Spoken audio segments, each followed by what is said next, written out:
안녕하세요. 영남일보TV가 새롭게 선보이는 언박싱 첫 번째 시간입니다. 저는 진행을 맡은 한윤정 기자입니다. 오늘은 첫 번째 시간이니까 제가 그냥 순서대로 그냥 소개시켜 드릴게요. 자, 제 옆에는 공동 MC를 맡고 계시는 아나피치의 안동민 원장님이십니다. 네, 안녕하십니까. 이 언박싱 첫 화 함께 돼서 영광입니다. 앞으로 많은 기대 부탁드리겠습니다. 자, 공감언론 뉴시스의 정창호 국장님 나와 계십니다. 네, 안녕하십니까. 본격적인 시사 이슈 토론 프로그램이라서 잔뜩 기대를 하고 왔습니다. 열심히 하도록 하겠습니다. 우리 대구시 의회의 국민의힘 원내대표시죠? 예. 정경현 의원님 나와 계십니다. 예. 안녕하세요. 방금 소개받은 대구시의회 국민의힘 원내대표 정경훈 의원입니다. 정창호 선배님 같이 자리에 함께 하시게 돼서 많이 배우는 자세로 열심히 하고요. 그리고 우리 안동민 원장님 사석에서는 뵀는데 이렇게 방송에서 뵙게 돼서 너무 반갑습니다. 저도 영광입니다. 네. 제가 대한민국에서 태어나서 이때까지 살면서 요즘같이 이렇게 속 시끄러운 때는 없는 것 같아요, 솔직히. 지금 국가적으로 대통령실 이미지가 너무 실추되고 있습니다. 다들 어떻게 생각하시는지 모르겠는데요. 저희가 이제 준비한 영상이 있습니다. 함께 한번 보시고 우리 이야기 한번 나눠볼까요? 김재원 씨나 이런 분들은요, 코바나 콘텐츠에 한번 가본 적이 있다 하던가요? 자택에 한번 가본 적이 있나요? 셀 수 없이 갔죠. 말을 거짓으로 한 적이 없어요. 차라리 저는 거짓말할 것 같으면 말을 하지 않습니다, 성격이. 거의 빠짐없이 아침에 전화가 오시면, 그러면 낮에도 여러 번씩 계속 통화를 했어요. 스피커폰으로 아침에 전화 오시더니 같이 들으시니까. 그래서 제가 그림자라는 거고요. 안철수 원래 대표가 가만히 놔뒀으면 서울시장이죠. 오세훈 시장과 이준석을 만들었으니까 당연히 그쪽에서 저를 찾아서 다니지 않았겠습니까? 아니, 바깥에 묶어놓은 개가 방 안에 애완견이 어떻게 사는지 알아요?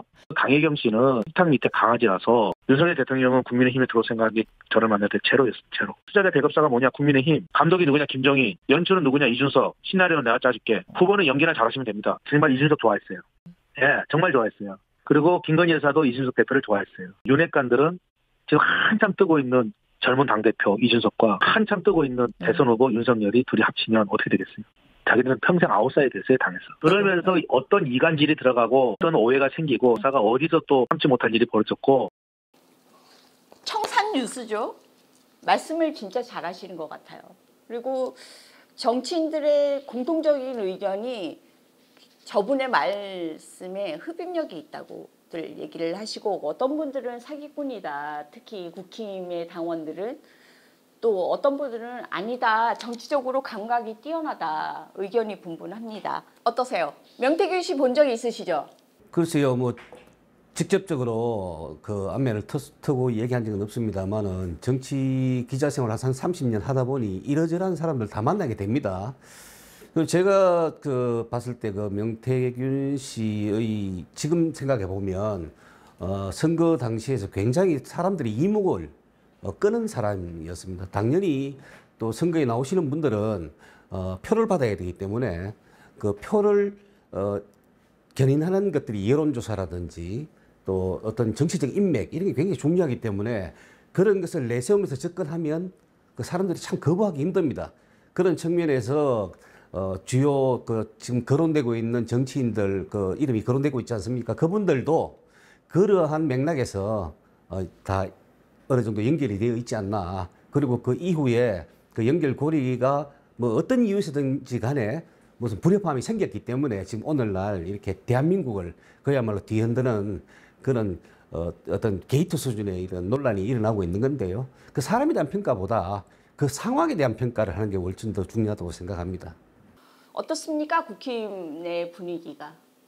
일단 16일 날 중간선거가 한번 있었지 않습니까? 그래서 우리가 우려했던 부분보다는 국민들께서 보수와 지금 현 정권에 대해서 걱정도 많이 해주시고 좀 지켜주셔야 된다는 표현을 해주신 것 같아요. 그래서 우려했던 것보다는 선거 결과가 아주 나쁘진 않았습니다. 그렇다고 뭐 좋은 것도 아니었는데, 그래서 당 분위기는 전체적으로 그렇게 나쁘지 않았던 것 같습니다. 일단은 한동훈의 승리 기대를 잡았습니다. 한동훈이. 당의 당 대표가 승기를 잡았다는 표현은 저는 동의할 수가 없어요. 왜냐하면 조금 전에도 말씀드렸다시피 이 선거는 보수를 걱정하는 국민들께서 선거 결과를 만들어 주셨기 때문에 한동훈 대표가 승리를 했다, 윤석열 대통령이 승리를 하지 못했다 이런 게 좀 아닌 것 같고 윤석열 대통령이나 한동훈 대표가 뭐 승패를 떠나서 지금 뭐 아주 곤란한 상황에서는 벗어났다 이 정도로 제가 좀 풀고 싶고요. 언론에서는 뭐 김건희 여사 활동을 중단을 해야 된다는 거라든지 아니면 용산의 인적 쇄신을 요구한다든지 그리고 김건희 여사 관련 법에 대해서 뭐 필요한 조치가 있어야 된다는 것들을 당 사무처라든지 대표 주변의 사람들 통해 입을 통해서 나오고 있는데 저는 그 부분도 너무 공개적으로 이렇게 나오는 건 맞지 않다고 생각을 해요. 아니 지금 우리나라 정치가 굉장히 비정상적이라는 게요. 지금 뭐 진행자분께도 말씀하셨듯이 이번 선거 결과가 당 대표의 교체를 결정할 정도로 중대한 선거냐? 아니죠. 그렇지 않습니다. 아주 사소한 선거고 이런데 여기에 마치 여야가 모든 것이라도 거는 양 이렇게 이번 선거에서 이기면 뭐 이제 정권 타도가 되고 뭐 지면 뭐 당 내부에 당내 분란이 일어나서 당권이 뭐 없이 이렇게 바라보는 시각 자체가 우리나라 지금 현재 정치가 굉장히 기형적이다. 그러면은 그 역대 대통령 중에서 노태우 대통령, 김영삼, 김대중 그리고 노무현 대통령까지 현직에 계실 때 탈당을 했어요. 그죠? 한 대표가 탈당을 권유를 할 거라고 보십니까? 그건 너무 나가는 것 같은데요. 물론 이제 그 대통령께서도 그 당의 국민의힘의 한 당원의 한 사람이니까 대통령도 뭐 당원에 할 권리도 있으시고 또 탈당할 권리도 있으시니까 그것을 해야 된다 말아야 된다는 얘기를 내가 못 드리겠습니다만은 만약에 대통령이 탈당하는 사태가 정말 발생한다면 글쎄요 굉장히 그 예측하기 힘들 정도로 굉장히 큰 일이 발생하지 않겠습니까? 대통령은 당장 레임덕에 지금 직면하게 될 테고요. 그리고 또 그 대통령의 탈당 여부를 두고 책임 소재를 두고 아마 당내 분란도 굉장히 크게 일어날 겁니다. 그 대통령을 내보내고 문제를 푸는 것은 그 진짜 푸는 게 아니잖아요. 그 대통령은 이제 대통령의 탈당을 요구한다는 것은 대통령을 두고는 국민의힘이 더 이상 생존할 수 없는 정도가 됐다고 판단해서 나오는 게 대통령 탈당을 요구하는 거 아닙니까? 정부와 여당은 같이 가는 겁니다. 좀 극단적으로 얘기하면 망해도 같이 망하고 성해도 같이 성해야 되는 게 그게 정치적 책임이거든요. 탈당이라는 문제는 소위 말하는 반대 측에서 원하는 그런 시나리오의 하나이긴 한데 현직 대통령이 정부 여당이 대통령이 있고 당이 서로 결속을 해서 우리 정부라든지 아니면 국가를 이끌어가는데 서로 이제 협의를 하는데 대통령이 지금 탈당에 대한 이유가 하나도 없고 그리고 만약에 탈당을 했을 경우에는 지금 보세요. 그 김건희 특별법이라든지 최상병 특별법 같은 경우에는 2번, 3번씩 부결이 됐음에도 불구하고 계속 지금 발의를 해서 하고 있잖아요. 이런 부분에 대해서는 저쪽에서 하고 있는 그런 행태들을 막기 위해서라도 탈당은 해서는 안 되고 그거 대표가 그 부분을 또 대통령한테 요구한다는 건 말이 안 된다고 생각합니다. 근데 분명히 한동훈 대표의 영리는 시작됐다고 보여지는데요. 목소리의 크기가 조금 커진 거는 맞는 것 같습니다. 지금 이게 뭐 이렇게 언급해야 될 사안인지 아닌지는 모르겠습니다만은 그 언론을 보면 한동훈 대표께서 김건희 여사의 외부 활동을 중단해야 한다. 그 김건희 여사가 그 전에 약속을 했기 때문에 그걸 지켜야 한다. 뭐 이런 취지로 들리는데요. 글쎄요, 대통령 영부인이 대외 활동을 하지 않는다. 그럼 저 국장님 한 가지 여쭤보고 싶은 게 역대 영부인 중에 가장 주목을 받는 대외 활동이라고 보여지고 있습니다. 그 유독 주목을 받는 이유가 뭘까요? 미운 거죠. 아, 인식 자체의 이미지. 그 김건희 여사께서 역대 영부인보다 눈에 띌 정도로 많은 대외 활동을 한다. 그렇지 않습니다. 그런 상황은 아니고 다만 이제 그 김건희 여사가 여러 가지 어떤 의혹에 지금 휩싸여 있고 국민들 비판적인 시각을 바라보는 국민들 입장에서는 미운 거예요. 각종 의혹에 휩쓸리고 이런 데 대해서 자꾸 얼굴이 보이니까 그런 미운 표현을 하는 건데 그건 그렇다 하더라도 당대표가 언론을 통해서 영부인의 대외적 활동을 중단해야 한다라고 말하는 건 좀 지나치지 않는가라고 생각됩니다. 사실 좀 청년들 사이에서의 그 영부인의 활동에 대해서 뭐 긍정적이다, 부정적이다라는 인식이 실제로 있습니다. 뭐 예를 들면 이태원 참사에 직접 참석을 한다라는 거에 대해서 뭐 영부인으로서의 할 도리를 하고 있다. 또는 너무 이 엔터적인 좀 주목을 받기 위한 과한 이 대외 활동이다. 이렇게 좀 갈리고 있는데 이렇습니다. 대통령은 선출을 통해서 위임된 권력을 실질적으로 갖고 있고 행사해도 되는 겁니다. 합법적으로. 그러나 대통령 영부인은 그 누구에게도 권한이나 권력을 위임받은 바가 없습니다. 다만 지위만 대통령의 부인인 영부인이 지위를 갖고 있는 것이죠. 그래서 영부인의 행동 방향은 대통령이 합법적 그 권한을 위임받는 행위의 그 어떤 범위보다는 좁을 수밖에 없고 그렇게 되는데 그때 영부인의 활동은 대통령의 국정수행을 속된 말로 좀 보좌하는 그런 역할이거든요. 근데 그런 역할에 의해서 긍정적인 평가를 하느냐 부정적인 평가를 하느냐 부분에 대해서는 그 당사들이 가지고 있는 정치적 스펙트럼에 따라서 다르게 반영되는 것이거든요. 그래서 김건희 여사를 비판적으로 보는 쪽에서는 김건희 여사가 무슨 일을 하든 비판적으로 보는 것이고요. 또 김건희 여사를 지지하는 쪽에서 바라보면 또 나름대로 또 어떤 일을 하든 다 긍정적인 방향으로 평가를 하는 거거든요. 저는 이제 제가 뭐 국민의힘 소속에 지금 의원을 하고 있지만 사실 이렇게 생각을 해요. 그 대통령 부인에 대해서는 대통령 선거 당시부터 문제가 됐었어요. 여러 가지 이야기가 나왔었고 그리고 악의적인 프레임도 많이 씌워서 사실이 아닌 것도 많이 이야기를 됐었고 소위 말하는 선전선동이 많이 돼서 대통령 부인에 대해서 저평가가 많이 되고 좀 나쁘게 이야기가 많이 이루어졌었습니다. 근데 대통령에 취임을 하고 나서도 지금 벌써 2년이 지났는데 아직까지도 무슨 문제가 있으면 기승전결 대통령 부인에 대한 이야기가 많이 나오거든요. 그리고 지금 국민들이 대통령을 싫어하느냐 그게 아니에요. 사실 보면 대통령 부인에 대해서 많은 이야기를 하고 그 부분에 대해서 안 좋게 표현을 많이 하기 때문에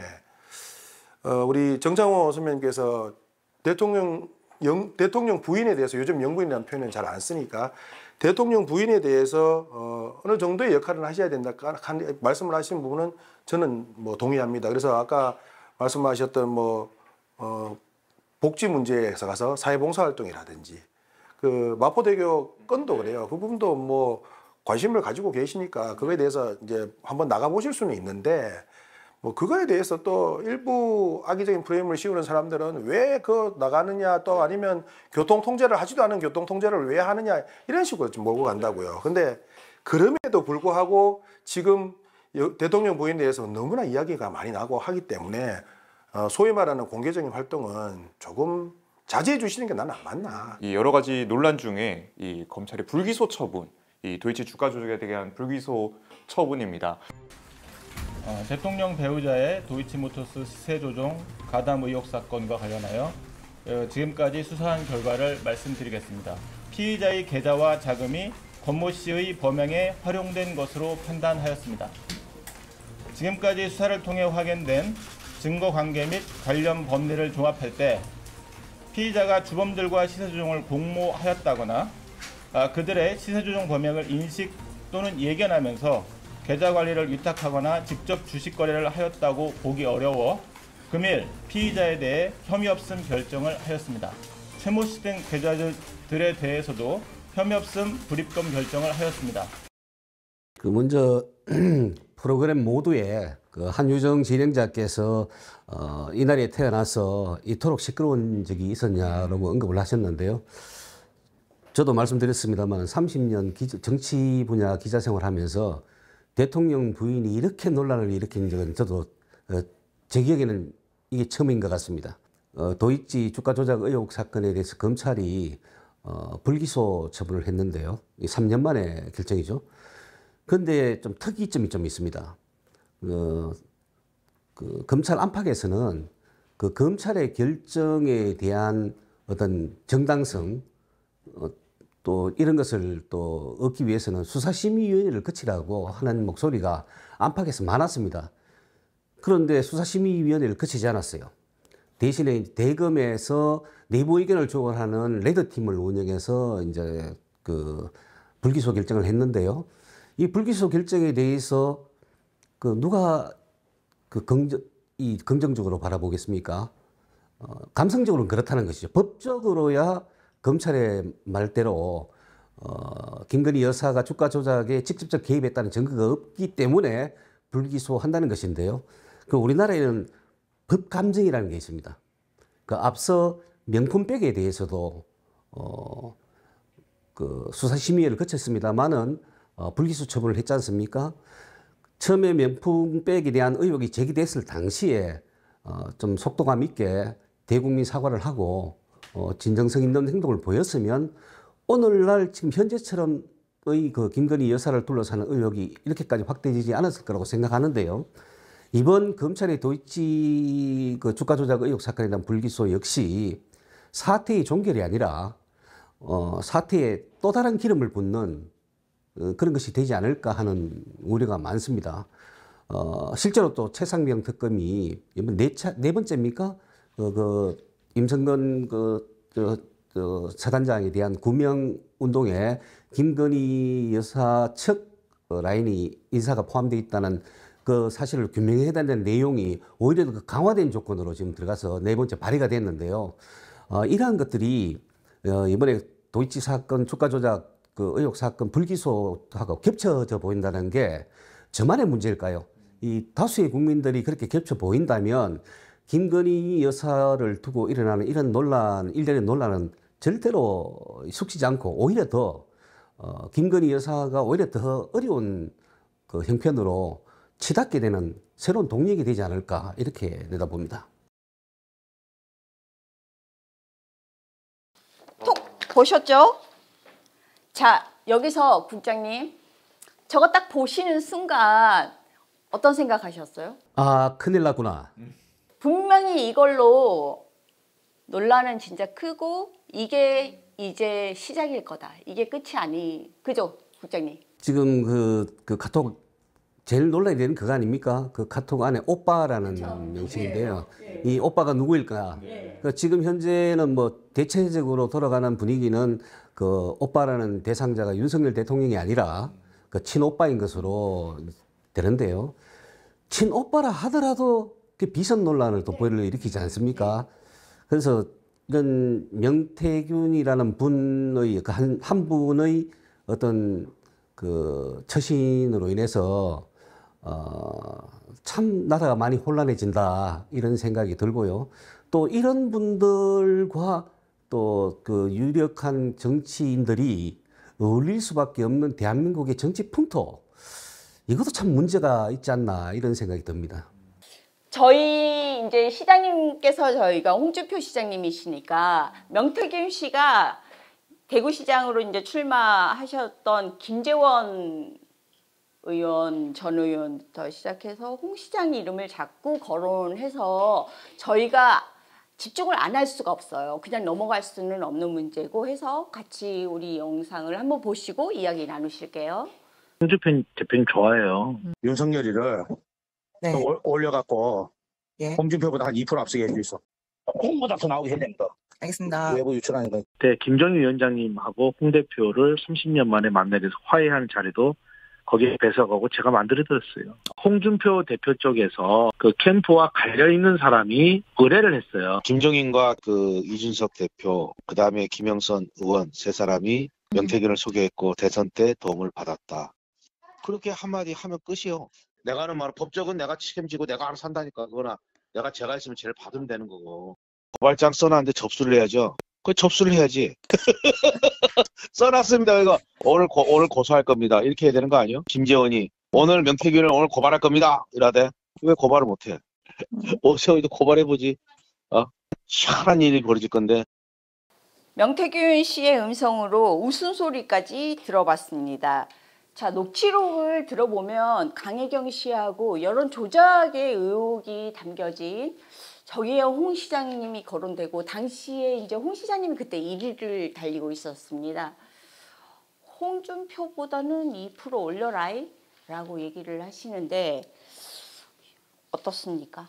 제가 보기에는 이분이 지금 뭐 김건희 대통령 부인부터 시작을 해서 윤석열 대통령, 홍준표 시장, 오세훈, 뭐 김재원, 뭐 김영선까지 이쪽 보수에 있는 선거 출마하신 중대 선거에 출마하신 분들 이름을 다 이야기를 하고 그 자료들을 지금 다 언론에 유출을 하고 있는 상황이에요. 근데 과연 이거에 대해서 신빙성이 있느냐, 저는 그 부분에 대해서 좀 의구심이 가고요.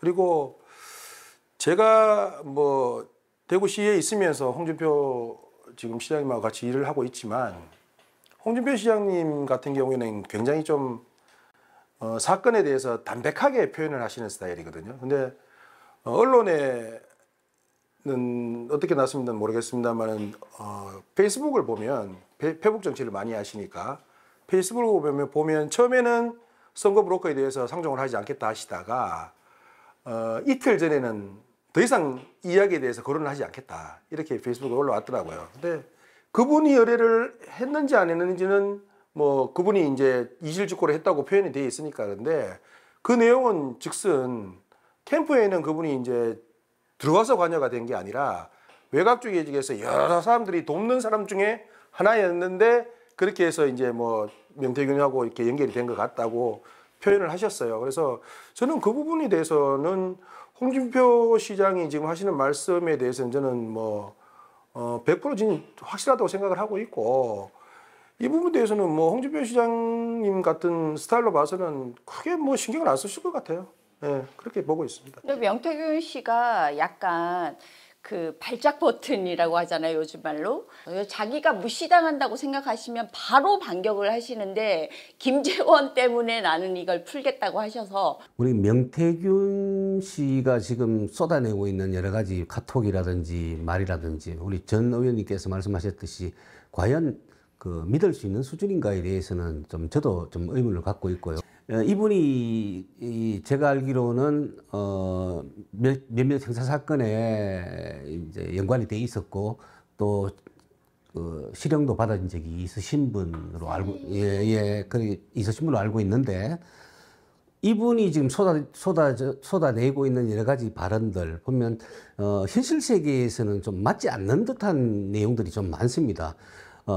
일반 국민들이 봤을 때 들었을 때 재미는 굉장히 느낄 수 있는 이 당겨지는 이런 그 매력이 좀 있긴 있습니다만은 저처럼 기자 생활을 오래 했던, 정치판에서 기자 생활을 오래 했던 사람이거나 앞에 계신 우리 전 의원님이거나 어느 정도 좀 내용을 좀 아는 사람들이 봤을 때는 좀 지나치게 과장된 표현들, 또 과장된 상황 설명들이 있지 않나.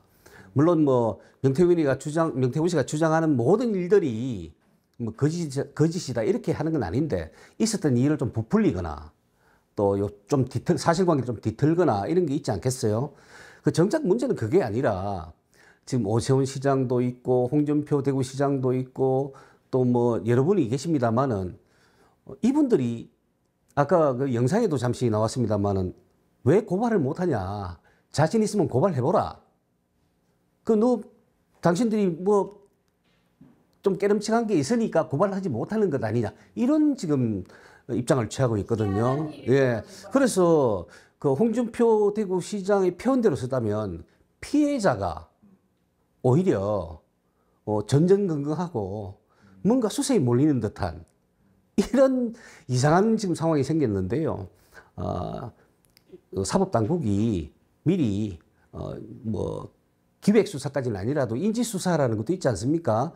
명태균 씨와 그와 연관된 정치인에 대해서 불법적인 소지가 있는지 없는지 확인해보고 선제적으로 수사해서 위협적인 상황이 있으면 조치를 하는 게 대한민국의 정신건강, 국민들의 정신건강을 위해서 그 맞는 거 아닌가, 이런 생각이 듭니다. 네, 전 의원님, 민주당이 난데없이 이 국힘이 혼란한 이 시기를 틈타서 헌법재판관 2인 추천권을 들고 나왔어요. 민주당 속내에 대해서 어떻게 생각하세요? 그분들 난데없이 했는 거 아닌 것 같고, 뭐 항상 하는 행태가 그러니까 그렇게 나올 줄 알았습니다. 알았는데 어제 그러니까 17일이죠. 17일 날 우리 국민의힘의 추경호 원내대표께서 지금 헌법재판관 이렇게 3명이 사퇴하고 이런 상태니까 관례대로 우리 일단 먼저 한 명씩 하자. 여 한 명, 야 한 명 하고 원래는 관례대로 여야가 합의해서 한 명을 추천을 해야 되는데 민주당은 다수당이고 수적 우위가 있기 때문에 우리가 한 명 다 하겠다. 사실 상임위 배분 때도 그랬습니다. 상임위 배분 때는 18개 상임위 중에서 11개를 자기들이 다 찍어서 이 상임위는 우리가 할 것이고 나머지 7개 상임위 국힘이 하려면 하고 말라면 말아라. 그리고 안 받으면 우리가 다 채우겠다 이렇게 했는데 그 부분은 국회를 정상화해서 돌리기 위해서라도 우리 국민의힘 쪽에서 참 더럽지만 합의를 해줘서 가게 됐는데 헌법재판관은 그런 게 아니잖아요. 그래서 한 명 한 명 하자 그랬는데 그쪽에서는 아직까지 뭐 답변이 없고 자기들이 주장한 대로 끌고 갈 것 같은데 그래서는 안 되죠. 안 되고 저는 그나마 다행스러운 것은 이 최창호라는 변호사분이 계세요. 이분께서 헌법재판소 모법 효력 정지 신청을 해서 그게 기각이 됐죠. 기각이 됐는데 그 부분이 그나마 다행스럽게 그 기각 사건이 있기 때문에라도 이 헌법재판소가 마비가 안 되고 돌아갈 수 있게 돼서 다행이라고 생각합니다. 아마 그것 때문에라도 민주당이 더 아마 2명을 넣으려고 더 할 것 같아요. 문 전 대통령의 딸, 이 음주 운전에 대한 사고 기사도 지금 굉장히 많이 또 보도가 되고 있습니다. 근데 이 명태균 씨 의혹으로 많이 덮인 경향도 또 없지 않아 있어요.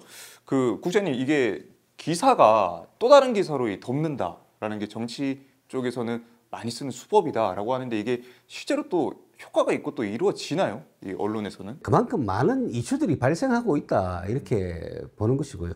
그만큼 한국 정치가 역동적이다 이렇게 말씀드릴 수 있는데 저 문재인 대통령의 딸 그 문다혜 씨가 이제 그 0.149 0.149는 굉장히 만취 상태인데 0.149 상태로 이제 그 음주 단속에 걸렸고 또 그 택시 기사분이 약간 다쳤다는 어떤 그런 그 사건인데요. 사실 우리나라에서 음주운전이 하루에 단속되는 것만 수십 건일 겁니다. 전국에서. 그 문다혜 씨가 자연인이라면 그냥 사소한 그냥 음주운전 사건 하나 생긴 겁니다.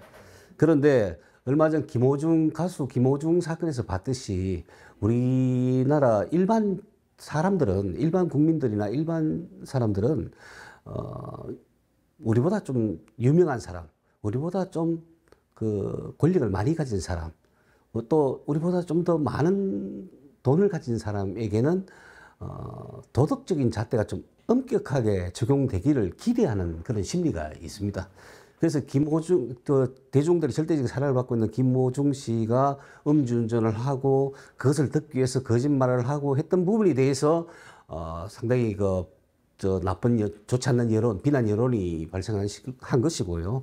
이 문다혜 씨도 마찬가지입니다. 그냥 자연인 문다혜가 음주운전을 했더라면 그냥 뭐 저런 건 하면 안 되는데 라는 식의 끝났을 텐데 전직 대통령의 딸이고 그리고 그런 전직 대통령이 음주운전에 대해서 살인에 준한다는 그런 발언을 또 하신 바가 있기 때문에 대통령의 딸이고 그리고 또 뭔가 지금 현재도 대통령 경호실에 경호를 받고 있는 국가의 어떤 혜택을 보고 있는 사람인데 음주운전을 했기 때문에 또 그 많은 비난을 받고 있는 것 아니겠습니까? 근데 또 잘못된 부분은 또 잘못된 부분인데요. 이것을 또 정치적으로 이용해서 자연인 문다혜가 한 음주운전을 그 민주당의 한 세력의 축인 문다혜가 음주운전을 저지른 것으로 또 뭐 전직 문재인 대통령의 딸이라는 것을 부각시켜서 음주운전을 또 다루는 것, 이런 부분은 조금 여야를 떠나서 또 진보 보수를 떠나서 좀 경계해야 되지 않느냐. 다만 문다혜 씨도 일반인보다 더 조심해야 되고 좀 더 높은 도덕적 자세를 취해야 되는데 그렇게 하지 못한 것은 반성하고 기회가 된다면 국민들께도 또 사과하고. 정창호 국장님, 예. 저희 그 국가적인 경사가 있었습니다. 네. 예. 진짜 김대중 대통령 이후에 노벨상이라는 상을 우리가 또 받게 될지는 진짜 꿈에도 몰랐는데 사실 문학계에서는 받을 것이다. 그렇지만 이렇게 빨리 받을 줄은 몰랐다. 이런 의견들이 있더라고요. 영광으로 그냥 생각하고 축하 그냥 할 일이다. 정치적인 성향 그 진영 논리 떠나서. 자, 근데 이 편향적인 진영 논리, 이 전쟁 이념, 사상 여기까지 투입이 돼서 전쟁하고 있는데 여기에 대해서 한마디 해주시죠. 한강 작가가 노벨상을 받은 것은 그 작가 개인의 문학적 성취를 세계적 독자로부터 인정을 받았다는 측면에서 분명히 축하받아야 될 일이고 또 대한민국으로서도 노벨상 수상국이 되는 거니까 대한민국으로서도 좋은 일이죠. 경사스러운 일이라고 생각합니다. 근데 이 부분에 대해서 왜 논쟁이 지금 되고 있느냐 하는 것은 노벨상을 노벨상으로만 바라보지 않고 그 뒤 배경에 이념을 갖다 들이대기 때문에 이제 이런 일이 발생하는 것인데요. 문학은 감성적인 부분입니다. 감성 분야입니다. 쉽게 말해서 과정과 결과에 상관없이 거대 권력이라든지 거대한 힘에 의해서 피해를 보고 고통받은 사람이 있다면 거기에 대해서 위로를 던져주는 것은 문학적 영역입니다. 그런데 역사 분야는 인식의 분야입니다. 그 역사는 과정도 봐야 되고 결과도 봐야 되고 다 봐야 되는 겁니다. 그런데 문학적 성취를 역사적으로 갖다 끌어다 쓰면 논쟁이 발생할 수밖에 없는 겁니다. 뭐 채식주의자는 그렇다 치더라도 소년이 온다는 5.18을 다룬 것이고요. 그다음에 또 다른 또 그 작품 하나는 또 그 제주 4.3 사건을 다루지 않았습니까? 그럼 그 5.18은 이미 지금 우리가 헌법적인 그 평가가 끝난 부분이니까 뭐 논외로 친다 하더라도 4.3 사건 같은 경우에는 지금도 논쟁이 계속되고 있고 아직까지 역사적인 어떤 여야 합의를 이루거나 진보 보수가 합의를 내는 결정이 나오지 않은 상태거든요. 한강 노벨상을 그 축하하는 입장이라기보다도 그걸 강조하는 입장에서는 한강의 작품을 통해서 전 세계인이 4.3을 인정했으므로 그 진보 진영이 요구하는 형태로 이게 4.3의 평가가 이루어져야 된다는 그런 방식으로 한강의 노벨상 수상을 축하하는 것이고요. 또 거기 반대되는 쪽에서는 잘못된 역사 인식에 의해서 만들어지는 그 작품에 대해서 서방에 있는 사람들은 우리나라 역사를 잘 모르기 때문에 노벨상을 준 것에 불과하다라고 또 폄훼하는 입장이 있는 겁니다. 문학의 세계에서 바라보면 되는 거고 역사는 역사학자에게 맡기면 되는 겁니다. 그리고 거기에 대한 부분에 대한 공감대가 이루어지면 그건 일반 국민들이 받아들이면 되는 것인데요. 문학적 성취를 역사적 사실을 두고 논쟁을 해서 폄훼하는 것도 옳지 않고 또 문학적 성취를 또 자신들이 주장하고 있는 이념 스펙트럼 안에 집어넣어서 또 노벨상을 활용하는 것도 부적절하다 이렇게 생각합니다. 개인적으로는 그 뭐 호불호를 말씀드리기는 좀 어렵지만 한강 작가의 작품이 편안한 마음으로 읽기 쉬운 소재는 아닙니다.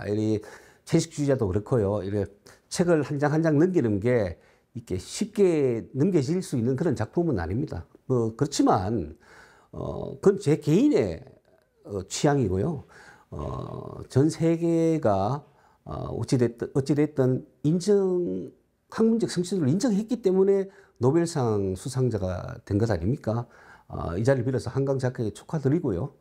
또 이번에 노벨상 수상작을 가지고 정치적으로 또는 이념적으로 활용하려는 이른바 진보 세력, 또 보수 세력, 양측 모두 자제하시기 바랍니다. 지금 보수 단체 일부가 스웨덴 그 노벨상 위원회 재단에 또 시위하러 가고 또 광주에서는 광주의 힘으로 이런 노벨상을 받았다는 프랭카드를 갖다 붙이고 하는 이런 것들은 서로 다 좀 지양되지 않나 이렇게 생각합니다.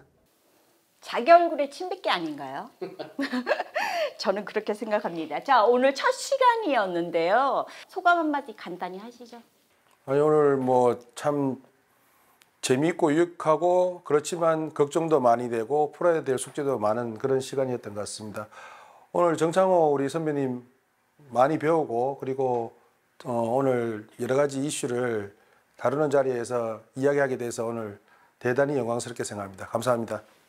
네, 지역에서는 정치 담론을 담을 수 있는 프로그램이 상당히 좀 적습니다. 그런 의미에서 영남일보가 지금 시도하고 있는 본격 시사 이슈 토론 그 언박싱에 대한 앞으로 거는 기대가 참 큰데요. 저에게도 기회가 더 주어진다면 앞으로 열심히 하도록 하겠습니다. 오늘 이 시간 아주 의미 있는 시간이 됐다는 말씀을 드리고요. 감사하게 생각합니다. 자, 마지막 한마디 저는 윤석열 대통령님께 말씀 올리겠습니다. 대통령님, 나라를 다스리시기 전에 먼저 수신제가부터 조금 해주시고요. 리더십을 빨리 저희에게 보여주셨으면 좋겠습니다. 오늘 주제는 여기까지 하겠습니다. 네, 다음에는 더욱더 흥미로운 이 정치 시사 주제로 인사드리겠습니다. 지금까지 함께해 주셔서 감사합니다.